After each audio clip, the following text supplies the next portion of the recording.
E nessa busca por unidade, Padre Juarez, teve uma outra frase que ficou muito conhecida do Papa Francisco, que foi: se uma pessoa é gay, busca o Senhor e tem boa vontade, quem sou eu para julgá-la? E houve muita discussão em torno do acolhimento que a Igreja Católica passaria a dar para as pessoas que hoje têm relacionamentos homoafetivos a partir dessa fala de Papa Francisco. Como que isso reverberou por toda a Igreja Católica, independentemente do país que ela ocupava? Por exemplo, aqui no Brasil.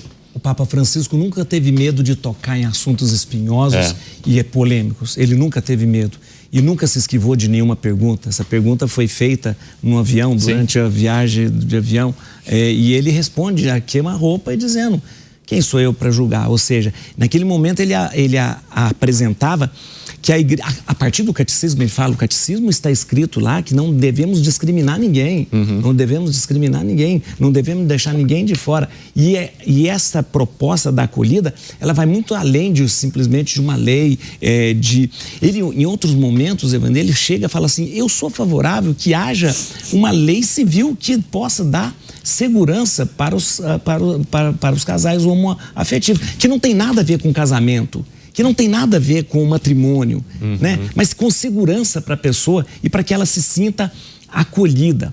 E olha, o Papa Francisco sempre demonstrou isso, mas ele demonstrou, não só o Papa Francisco, ele mostra isso para a igreja, que precisa ser assim, que a gente tem que acolher as pessoas, que a gente precisa acolher. Depois você vai discutir alguma coisa, mas você não tem que, em primeiro lugar, julgar. Quando o professor falava dos refugiados, muitos refugiados que a igreja acolhe a partir da Caritas são refugiados perseguidos por causa da opção... Sem dúvida. Da orientação sexual. Da orientação sexual. São. E a igreja não faz pergunta. Por que você é refugiado? E acolhe. E em outros momentos, o Papa Francisco teve coragem de trazer assuntos espinhosos e dizer o seguinte: há um problema sério com a questão do abuso de menores. E ele diz: precisamos falar isso. E isso é um exemplo para as outras instituições. Porque a pedofilia, o abuso de menores, isso tem em todas as instituições. Isso tem em todas. Isso é um crime que faz parte da miséria humana. Ou seja, a igreja, né? Isso começa com o Bento XVI, a gente precisa ser muito honesto, porque é o Bento XVI que começa a falar, a igreja tem coragem de cortar na carne e dizer: precisamos trazer isso, precisamos conversar e precisamos falar, e precisamos acabar com isso. Isso é um exemplo para que outras instituições também façam, e digam assim: isso está acontecendo entre nós? Não pode acontecer. É uma minoria, Evandro, é uma minoria esses casos de pedofilia, né? É minoria mesmo, no caso de pedofilia. Mas mesmo sendo minoria, não pode se aceitar. Não pode se aceitar. E é isso que o Papa fez. E a partir daquilo que o Papa Francisco fez com que todas as dioceses, né, do Padre Boris, tivessem um organismo, um escritório, uma central de acolhimento das denúncias para que fossem investigadas e levado ao poder público para que fossem penalizadas. Isso o Papa foi muito. E ele não tinha medo disso, ele não tinha medo. É importante. Nós assinamos o protocolo, né? Você assinou, eu assinei, também, todos nós assinamos. Assinamos isso, e isso foi todas as dioceses. Teve um outro tema muito espinhoso também, Padre Boris, que foi a possibilidade de casais divorciados ou pessoas com um segundo casamento, um segundo relacionamento, poderem voltar a comungar. E na época isso gerou muito polêmica, porque ele fez essa abertura, mas algumas dioceses passaram a questionar se haveria uma regra geral de cima para baixo, e ele mencionou que isso caberia a análise a cada pároco, a cada diocese, a cada parte da instituição. Porque cada caso é um caso. Exato. E como é que vocês, na época, receberam essa situação e como avaliam também mais esse tema espinhoso que o Papa Francisco deixa aberto para o debate aqui no Brasil e também em todo o mundo? Olha, a questão, veja bem, eu vou partir daquilo que o Padre Juarez falou. Um assento é o acolhimento, outro é ir ao encontro das pessoas. Sim. Porque uma coisa é você ficar esperando para receber. É uma virtude? Mas ainda é pouco. Outra coisa é você ir ao encontro das pessoas onde elas estão. É sair. O Papa Francisco sublinhava uma igreja acolhedora onde havia lugar para todos. Todos, ele sempre repetia isso. Mas o Papa insistia numa igreja em saída, uma igreja que não espera as pessoas virem. A igreja vai ao encontro do ser humano onde ele está. Interessante. E o encontra na situação em que ele se está. Então, e o Papa sublinhava essa perspectiva da periferia. Por exemplo, o professor citou a questão da África, para dar um exemplo, né? Quando o Papa convocou o Ano Santo Extraordinário da Divina Misericórdia, ele foi o primeiro pontífice na história da Igreja, em 2000 anos, que abriu o ano jubilar, o Ano Santo, numa porta santa na África. E em toda a história da Igreja não se abriu um ano jubilar santo, a não ser em Roma. As portas santas sempre foram em Roma e quando se abria a possibilidade de abrir porta santa nas dioceses, os arcebispos e bispos abriam nas suas catedrais. O Francisco foi o único Papa na história da Igreja que abriu uma porta santa na periferia. O Ano Santo Extraordinário da Divina Misericórdia foi aberto em Bangui, na capital da República Centro-Africana. Quem fez isso na história da Igreja? Só o Francisco. Num continente africano, que é o continente mais espoliado, mais explorado. Isso resume bem, né? Eu não vou porque o professor já falou tudo sobre a África. Entendeu? Então, ele vai na periferia porque o Papa sublinhava a perspectiva de que é preciso colocar o pobre é protagonista da evangelização na igreja. E é preciso não apenas dizer o pobre é destinatário da ação da igreja.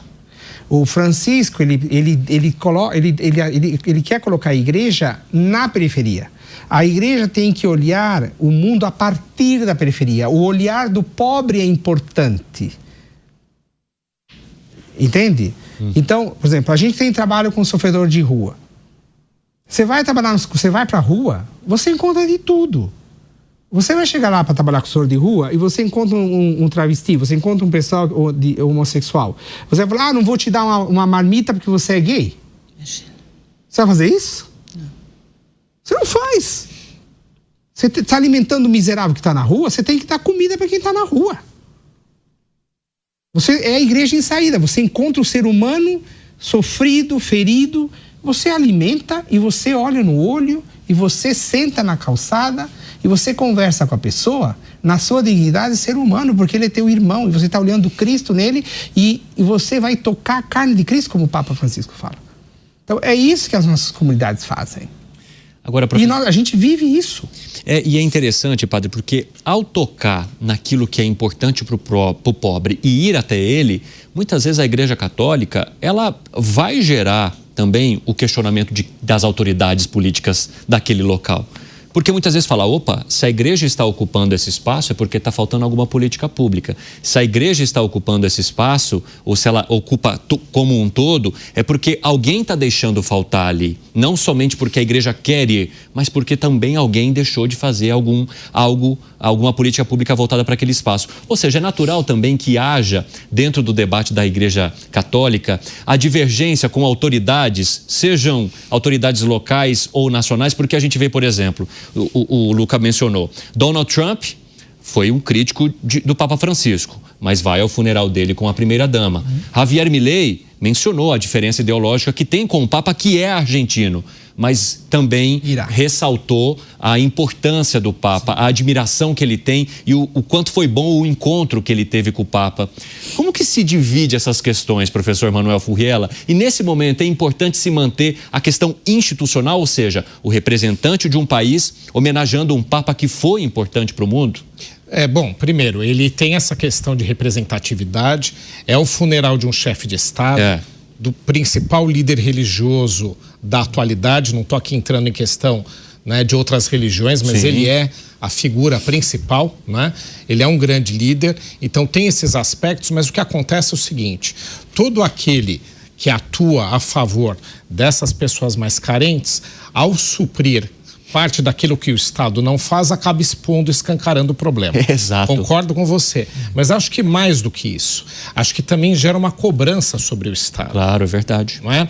Então, a partir do momento que há esse tipo de atuação, o poder público, o Estado como queira, os governos como queira, eles acabam também sendo cobrados a atuar mais nesse sentido, colocar na sua agenda esse tipo de atuação, senão ficam de escanteio e sujeitos eles às críticas, e não aquele que está fazendo caridade. O padre aqui mencionou, não se escolhe para quem se faz, isso não é cristão, não é católico, né? Isso não é nem de dignidade do ser humano, né?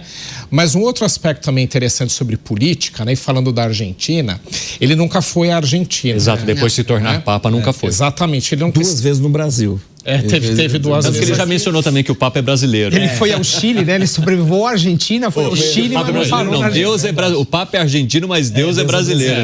Vindo aqui a nossa região aqui que a gente está do país, 2h30, 3 horas está em Buenos Aires, né? Ou até menos do que isso. Mas de qualquer forma, existem várias críticas a ele não ter ido, até quando ele não veio ao Brasil para celebrações de Nossa Senhora de Aparecida. Também porque era o Temer o presidente, disseram que foi por isso, né? Então tem um monte de debate político em relação à figura dele, mas o ponto é o seguinte, eu acho que tem uma colocação sobre ele não ir à Argentina, é porque ele poderia favorecer uma ou outra corrente política. Então, até por tentar ser neutro, a não ida também... Por ser argentino, né? Exatamente. Ele não tinha muito apreço pela família Kirchner, dizem que ele não tem pelo Milei. Mas, ou seja, era um Papa murista. Era um Papa murista. E são correntes totalmente diferentes, né? Porque o kirchnerismo é a corrente mais oposta a Milei e vice-versa, né? Sim. Mas eu acho que até por não ter apreço, talvez por um ou por outro, ou talvez não seja nada disso, mas o ponto que, ao não se envolver em questões políticas diretamente na Argentina e estar lá, ele também estava fazendo o seu papel, né? Ao não fazer que houvesse algum tipo de direcionamento com uma figura tão representativa. Aqui, se a gente pegar o João Paulo II, que era polonês, ele sempre era um incômodo. A figura de um Papa polonês naquele momento, né, onde havia uma opressão, o governo ditatorial na Polônia, ter um Papa polonês sempre era um problema para os ditadores. Né? Sempre era um ponto ali para eles, né? Ainda mais a Polônia é muito cristão, país muito católico, né? A Argentina ainda, então acho que tem um pouco desse aspecto. Ao não visitar, também não queria se envolver numa ou na outra corrente. Eu acho que até um pouco do papel que ele tem que ter de neutralidade, por ser argentino, com certeza faria diferença uma visita dele, alguma colocação.